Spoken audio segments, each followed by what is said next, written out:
Hello viewers, good morning. আজকের ভিডিওতে West Bengal school service কমিশনের পক্ষ থেকে একটা গুরুত্বপূর্ণ নোটিশ নিয়ে আলোচনা করব। পরীক্ষা শেষ হয়ে গেছে, কিন্তু ফর্ম ফিল আপের যে আপডেশন প্রসেস সেটা কিন্তু এখনও শেষ হয়নি। তো গতকাল 22/9/2025 West Bengal school service commission একটা নোটিশ দিয়েছে। সেই নোটিশটা কি সেগুলোই আজকে আলোচনা করব। তো দেখুন, এই নোটিশে বলা আছে, this is to notify all concern that to opportunities for updating editing caste category have been offered to the candidate several time. অনেকবার ক্যান্ডিডেটদেরকে তাদের কাস্ট ক্যাটাগরি আপডেট করার জন্য সুযোগ দেওয়া হয়েছে।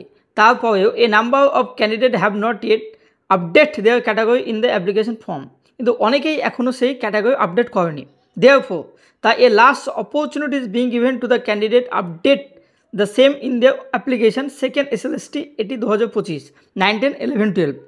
তো আসল কথা হলো, যারা ক্যাটাগরি আপডেট করেনি অনেকবার সুযোগ দেওয়ার পরেও তাদেরকে ক্যাটাগরি আপডেট করতে হবে। এই ক্যাটাগরি কীভাবে আপডেট করবেন? The candidate will have to first log in. প্রথমে ক্যান্ডিডেট লগ ইন করতে হবে, তার এডিট অপশানে যেতে হবে। Then he will have to select the category from the dropdown menu. Dropdown যে মেনু আছে, এডিট অপশান আছে, সেখান থেকে ক্যাটাগরি সিলেক্ট করে নিতে হবে। The candidate will also have to specify his uh subcategory. এখানে কী দিতে হবে? সাব ক্যাটাগরি দিতে হবে। তারপর applicable certificate number and issuing authority in separate text box. এখানে টেক্সট বক্স দেওয়া থাকবে, সেখান থেকে সেই বক্সে লিখে দিতে হবে।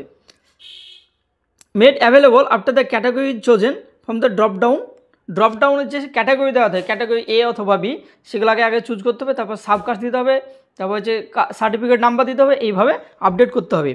যদি 26 এবং একটা ডেডলাইন দেখা যায়, যদি 26/9/2025 মধ্যে ক্যাটাগরি আপডেট না করা হয়ে থাকে, তাহলে তাদেরকে কী করবে? তাদেরকে যে জেনারেল হিসেবে গণ্য করে দেবে।